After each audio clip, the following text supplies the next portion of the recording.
তো তোমরা সবাই তালের জিনিস তো অনেক খেয়েছো। তো আজকের আমি এমন একটা রেসিপি শেয়ার করতে চলেছি যা একটু হতে চলেছে ইউনিক।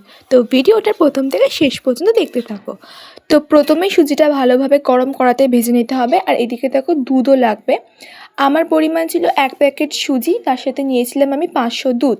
আর এদিকে দেখো আমি 1.5 কাপ মতো ময়দা নিয়েছি। ময়দাটা ভালোভাবে চেলে কিন্তু আমি কড়াতে দিয়ে দিচ্ছি। ময়দাটা একটু চেলে নিও, তাতে খেতে ভালো লাগবে।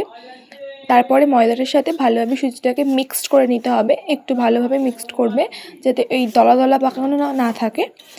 আর আমরা যেহেতু চিনি খাই না, মিছরি খাই, তো চিনির বদলে আমি দিয়ে দিচ্ছি মিছরি। যেহেতু মিছরি গলতে একটু দেরি হয়, তাই আমি দুধের ভেতরেই মিছরিটা দিয়ে দিয়েছি। আর এদিকে দেখো তালের পাল্পটা পরিমাণ মতো তোমরা নিয়ে নেবে, যতটা তোমরা প্রেফার করবে তোমাদের রান্নাতে। তারপরে তালের পাল্পটা একদম কড়াতে দিয়ে দেবে। কড়াতে দেওয়ার পর সেখানে একটুখানি চিনি দিতে পারো। আমরা মিছরি খাই তাই মিছরি ইউজ করেছি।